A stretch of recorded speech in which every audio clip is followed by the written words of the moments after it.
Știi, mă, ce fain. No, mă, dacă aș avea pe asta să pun un lipo de 3 celule, știi, să aibă turație un pic mai mare, dar să nu îngreunez în halul ăsta cu... Stai să nu se duc la bani. Da, reușesc să trec pe lângă ei. Să mă, ce aruncă pe la ăsta de apă, la cârmă. Păi ăla, îți dai seama ce presiune bagă ăla, dacă vrei să crucești. Pare faină coca asta. Cea frumoasă, albastră. Dacă aș fi făcut-o din balsa... Trebuie să-i bagi niște polăbați de sală. A, mă, nu, și așa e destul de greu. Ce, gata? Da, ghelui. Gata deja.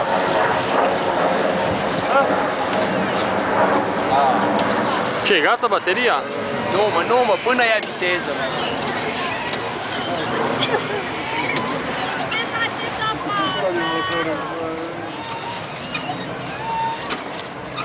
Mas valurile mari, mă, și nu joiesc, mă.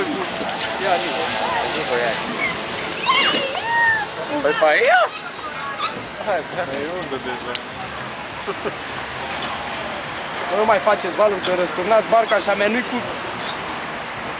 de la de inundare. Hai, mă, ce faie mere, mă.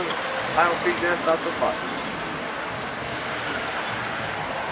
Ți iei balsa, Steli. Ai văzut pe ale?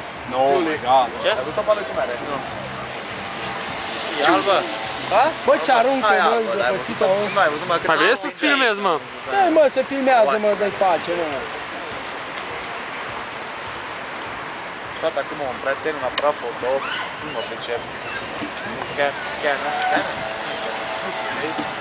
Hai să-i că filmează și Full HD. Dar e aparat. Vezi că ăștia nu știu Ce filmează Full HD și poți apropia și Are depărta cu obiectiv ea. atât, ani, Ia, o să vă 60 de mii. 900 de euro obiectivul și de ăla care e prof, nu știu, nu mai, ca la fost apă, după el, și are, că ăstea profi n-au Bă, să-ți ce vezi mere, imaginea mă. ăla, numai când te uiți în el, dar stare să vezi și așa, și nu știu regla, Era mai lin apa noapte. da, n-are pliț pe el și până dacă îi atașezi. Nu vrea chiar mă rog. Da, acum a fost un pic tutut, acum vezi, de-aia zic că nu. Dar nu sunt prieteni care nu au